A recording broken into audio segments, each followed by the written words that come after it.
My name is Jeffrey, and I never thought I would be in this situation. It all started one cold evening in October when I was coming home from work. At the time, I had no idea that this evening would be the beginning of the biggest nightmare of my life. I live in a small town where everyone knows each other. Serious crimes rarely happen here, let alone murder. But everything changed when people started disappearing in our city. Marion Clark, my neighbor, was the first to disappear. She just went for a walk with the dog, and no one saw her again. The police started an investigation, but there were no leads. Then several more people disappeared. John Smith, Lisa Brown, Tommy Johnson. All of them disappeared without a trace, leaving their relatives in despair. Fear gripped the city. People were afraid to go outside at night. I was coming home late that evening. The streets were empty, and only the shadows of the houses reflected in the light of the lanterns. I felt a chill that penetrated my bones, but what scared me the most was the silence. It seemed that something invisible was watching me. Suddenly, I heard footsteps behind me. They were barely audible, but I felt them. Looking around, I didn't see anyone. My heart began to beat faster, and I quickened my pace. The steps also became more frequent. I started running without looking back, and only then did the footsteps disappear. When I reached my house, I was relieved. I quickly went inside, locked the door, and tried to calm down. But the feeling of fear did not disappear. I couldn't sleep that night because those footsteps kept echoing in my head. Something or someone was following me. The next morning, I felt tired and broken. Sleep did not come, and the anxiety did not disappear. I decided to go to the police and tell them about what happened last night. Perhaps it will help them in the investigation of disappearances. The policeman, whom I knew by the name of Michael, listened carefully to my story. He was tall, with gray hair and a look that radiated experience and determination. He wrote everything down in his notebook and promised to investigate. "Jeffrey, please be careful," he said in parting. "If you notice something suspicious, report it immediately." I returned home trying to stay calm, but with every hour my fear only grew. All these disappearances and those strange footsteps. Something was very wrong in our town. That evening I decided not to stay home. I invited my friend Tim, whom we have known since childhood. Tim always knew how to cheer up and dispel fears. "It's all nerves, Jeffrey," he said, sipping his beer. "Just relax. The police do all this." We sat on the veranda, talking about various trifles, trying not to think about the disappearance. But when it began to get dark outside, I felt that strange fear again. The streetlights came on, but instead of feeling safe, I only felt more watched. Suddenly, those steps appeared again. They were approaching from the darkness. Tim heard it too, and we both froze. The footsteps were getting closer, but we couldn't see anyone. "Who is there?" shouted Tim, but there was only silence in response. We decided to go inside, locked all the doors and windows. Tim pulled out his phone and called the police. But when we heard the sirens, the footsteps disappeared as suddenly as they appeared. Police arrived quickly but found nothing suspicious. Michael looked around the area, checked all the doors and windows, but there were no signs of a break-in. "Maybe you just thought it," he said, "but we will still keep an eye on you." Tim stayed the night, and we tried to sleep. But fear did not allow me to close my eyes. Something or someone was there in the darkness waiting. That night, sleep never came. All my thoughts revolved around those footsteps and the missing people. Every time I thought I heard a sound outside the window, my heart began to beat wildly. The morning brought some peace, but the anxiety did not disappear. Tim, seeing my condition, decided to stay another day. We decided not to sit at home and went to a local coffee shop, hoping that a crowded place would help relieve the tension. We met a few more friends in the coffee shop. Sarah, Jack, and Rachel joined us, and we started discussing all the horrors that happened in our town. Sarah was a local journalist, and she had access to information that others did not. "The police don't have any concrete evidence yet," Sarah said, sipping her coffee. "But all these disappearances are not accidental. There is something in common between the victims. We just don't know what exactly yet." "Do you think this is a serial killer?" asked Jack. "I don't want to jump to conclusions without evidence," Sarah replied. "But everything looks very strange." Suddenly, Rachel, who had been silent before, said quietly, "I heard that there was something strange about each disappearance. The victims seemed to have seen or heard something before they disappeared. It made me remember those steps. Could they be related? My anxiety only increased. What exactly did they see or hear? Asked Tim. I don't know the details, Rachel replied, but maybe it means something. The conversation turned to other topics, but I couldn't get that information out of my head. Could it be that those steps were part of this terrible chain of events? When we got home, I decided to talk to Michael. Maybe the police had some new information. I called him and arranged to meet at the branch. Michael met me in his office, furnished with stacks of papers and photographs from the places of disappearances. He looked exhausted but determined. What do you know about these disappearances, Michael? I asked. We're working on it, Jeffrey, he replied. But so far, we do not have any concrete clues. The only thing that unites all cases is the same type of traces. It was as if someone had been watching them before they disappeared. My heart froze. It matched what I had heard. I told Michael about the steps, and he listened carefully. This is important information, he said. We will definitely consider this in the investigation. But be careful, Jeffrey. If you notice anything again, let us know right away. After talking with Michael, I felt a little calmer, but the anxiety was still in the air. I knew that there were many dangers ahead and that this nightmare was just beginning. When I got home after talking with Michael, I decided to tell Tim everything I had learned. He listened attentively and then offered, maybe it's worth installing cameras around the house. If someone is actually following you, we can see it. The idea was good, and we immediately got down to business. We bought several cameras and installed them around the house, connecting them to a computer so that everything could be monitored in real time. We spent the next few days trying to live a normal life, but the fear did not disappear anywhere. Every sound in the night made us wary. We constantly checked the cameras but did not notice anything suspicious. One evening, when Tim had already gone home, I decided to review the camera footage from the last day. While scrolling through the footage, I suddenly noticed something strange. A shadow appeared on one of the records, which quickly flashed behind the house. I stopped the video and tried to look at the details, but the shadow was too fast and blurry. A cold fear came over me. Was it a person, or maybe something else? I immediately called Michael and told him about the find. He promised to come the next morning to look over the records. The next day, Michael came with his partner, Joe. They took a close look at the video and agreed that it did look suspicious. We will set up additional patrols in your area, said Michael. But be careful, Jeffrey. If you see something suspicious, call immediately. That evening was quiet, but my anxiety persisted. I kept checking the cameras, expecting to see something new, and my fear was justified. Around midnight, I heard those footsteps again. They were approaching my house.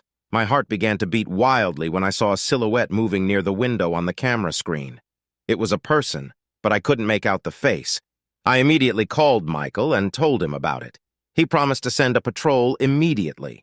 In the meantime, I decided not to wait and check for myself what was happening. I took the flashlight and slowly approached the window, trying not to make any noise. When I looked out the window, I was filled with horror. There was a figure standing there looking straight at me. It was a man in dark clothes, with a hood hiding his face. Our eyes met, and I felt the chill seeping into my bones. The man suddenly turned around and started to run away. I opened the door and ran after him, but he disappeared into the darkness. The police arrived a few minutes later, but they found nothing. Michael looked excited and said that he must be the one they were looking for. Jeffrey, you have to be very careful, he said. We will keep you under constant surveillance, but this man is dangerous. I barely slept that night. The feeling that I was constantly being watched only intensified. I knew this nightmare wouldn't end until they found the person behind all these disappearances, and I felt that the next night could become even more terrible.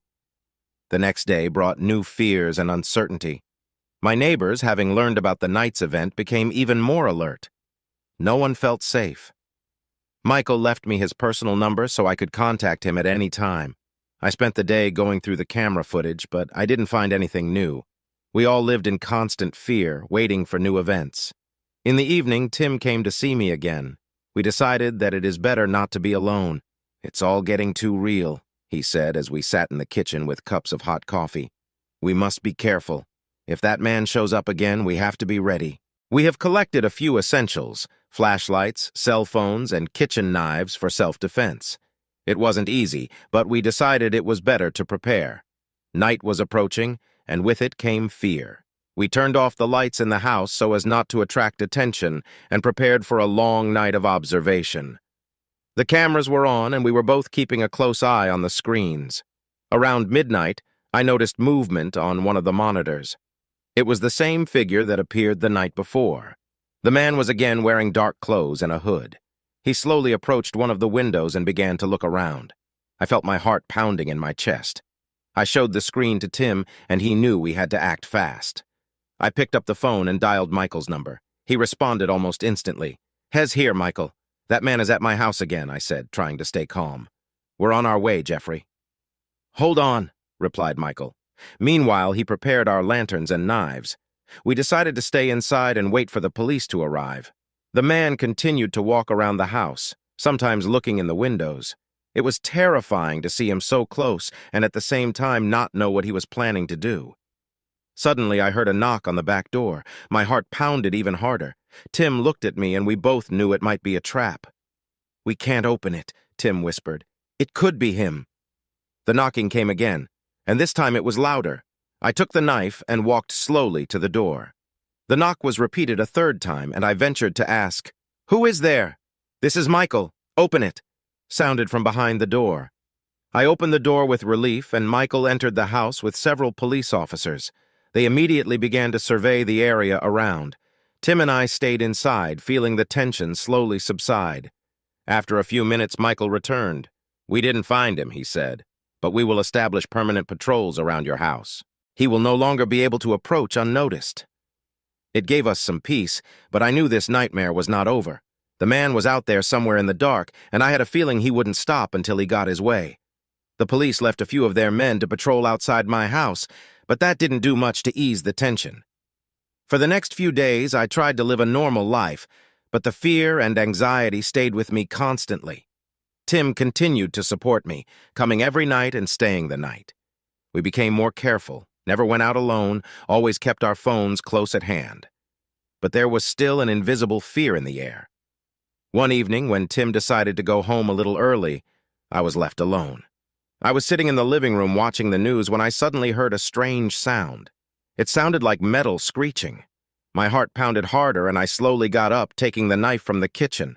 I carefully approached the window and looked out. Nothing suspicious. Maybe I just thought it. But when I turned back, the sound repeated. This time he was closer. I decided not to risk it and called Michael. He answered almost immediately. "Michael, I'm hearing strange noises outside the house again. Please send someone." "We're on our way, Jeffrey. Don't leave the house," he said. I locked the door and began to wait. The sounds got louder, and now I could clearly hear it was something metallic moving across the asphalt. My heart was beating so fast I could barely breathe. Suddenly, I heard a knock on the window. I approached and saw the same figure. A man in dark clothes stood by my window and looked straight at me. His face was hidden under his hood, but I could feel his cold gaze. "Who are you? What do you need?" I shouted, trying to hold back my panic. The man did not answer. He just stood and looked at me. This went on for what felt like an eternity. Then he suddenly turned and started to walk away. The police arrived a few minutes later. Michael and his men searched the entire area, but the man was not found again. They decided to keep a few officers on patrol outside my house 24 hours a day. "Jeffrey, we will do everything we can to protect you," Michael said.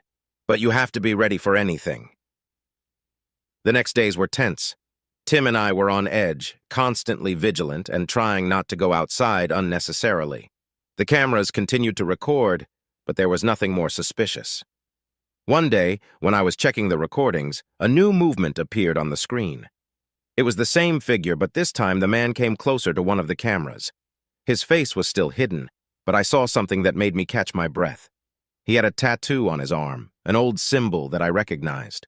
This symbol belonged to an old sect I had heard about as a child. They were known for their terrible rituals and disappeared decades ago. But what is this symbol doing here? And what does this man want from me? I felt that the thread of this terrible story was beginning to unravel, but there were still no answers. I called Michael and told him about my discovery. He promised to come with an expert to understand everything. This night promised to be even longer and scarier, but I felt that we were finally getting closer to the solution. Michael and the expert he had brought with him arrived near midnight. The expert was Professor Jonathan Gray, a specialist in occult sciences and ancient sects. He reviewed the footage from the cameras and paused the video on the image of the tattoo.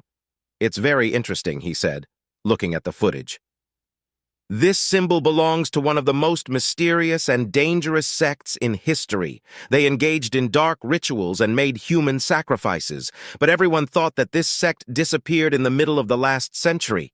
What could this mean?" I asked, trying to hold back my panic. "If this sect still exists, that means they could be connected to all the disappearances," Jonathan replied. "Their rituals always required sacrifices, and if this man is one of them, then we are dealing with very dangerous people." Michael looked serious and focused. "We will strengthen security and start an investigation in this direction," he said. "Jeffrey, you need to be very careful. If you see or hear anything suspicious, report it immediately." The next few days, we lived in constant tension. The police patrolled the area but did not notice anything suspicious. Tim and I became even more careful, but the fear did not go away. One evening, when Tim was staying with me again, we heard strange noises coming from the basement. It was something like rustling and screeching. We both froze in place, listening. The sounds were getting louder, and we decided to check what was going on there. We took lanterns and knives, then slowly descended to the basement. My heart was beating so fast that I could feel every beat in my ears. When we opened the basement door, we were greeted by darkness and oppressive silence. "Be careful, Tim," I whispered, as I cautiously moved forward. We checked every nook and cranny but found nothing suspicious. The sounds disappeared as suddenly as they appeared. We decided to go back up when we suddenly noticed something strange on the basement wall. It was another symbol similar to the one we saw on the man's hand. The symbol was drawn in chalk and looked quite fresh. My heart froze. Someone was in our basement and left this sign, but how did he get here? "It looks like the symbol we saw in the video," Tim said, looking around the wall. "Someone was here, and it's very bad." We immediately notified Michael. He and Jonathan arrived within minutes. Jonathan examined the symbol carefully and said, "This is definitely the work of the same sect. They leave these signs as a warning. This means that they are watching you and may be planning something bigger." Michael looked worried but determined. "We will increase the number of patrols and install additional cameras. We have to find these people and stop them before they do more damage." The night passed in tension, but without new incidents. The next day, Tim and I decided to go to the library to try to find more information about this sect. We knew the answer might lie in history, and we were ready to learn everything we could to stop this nightmare. Researching in the library was not as easy a task as we had hoped. We found several old books and newspaper articles that mentioned the sect. They described gruesome rituals and disappearances, but there was no mention that the sect still existed. Tim was concentrating on going through the old records when he suddenly found something interesting. "Jeffrey, look at this," he said, showing me an old photo. It featured a group shot of people standing in dark clothing with hoods. "These are exactly the same people. And look at this symbol on their hands." The photo confirmed our fears. The sect did exist and may still be active. We made several copies of the pictures and decided to go back home to show them to Michael and Jonathan. When we got back, Michael and Jonathan were already waiting for us. We showed them the materials we found, and they seemed excited. "This gives us more reason to believe that the sect is active again," Jonathan said. "We must be very careful and prepare for any possible attacks." That night we decided not to risk it and stayed in the house without going outside. The police increased patrols and we tried to remain calm, but the sense of danger persisted. Around midnight I heard strange noises outside the window. It was a rustling similar to the one we heard earlier. I took the flashlight and slowly walked to the window. Outside I saw several figures in dark clothes. They slowly moved towards the house. I immediately called Michael and he promised to be there in a few minutes. But we knew that this time might not be enough. Tim and I took our knives and prepared to defend ourselves. The figures were getting closer and I could feel my heart beating faster. Suddenly one of them started knocking on the door. We locked ourselves inside and tried not to make any noise. "We know you're there," said a muffled voice from behind the door. "You cannot escape." I felt fear wash over me. We had to hold on until the police arrived. We stood at the door, ready for any development. Suddenly, the door started shaking, and we realized that they were trying to break in. Michael and the police arrived at the last moment. They quickly surrounded the house and stopped the attackers. Some of them managed to escape, but several were detained. Jonathan examined the detainees and confirmed that they were indeed members of the same sect. "This is only part of their group," he said. "We have to find the others and stop them once and for all." That night was the scariest of my life, but I felt that we had taken a step towards the solution. We knew the fight wasn't over yet, but now we had a better chance of stopping this nightmare. We spent the following days preparing for the final step.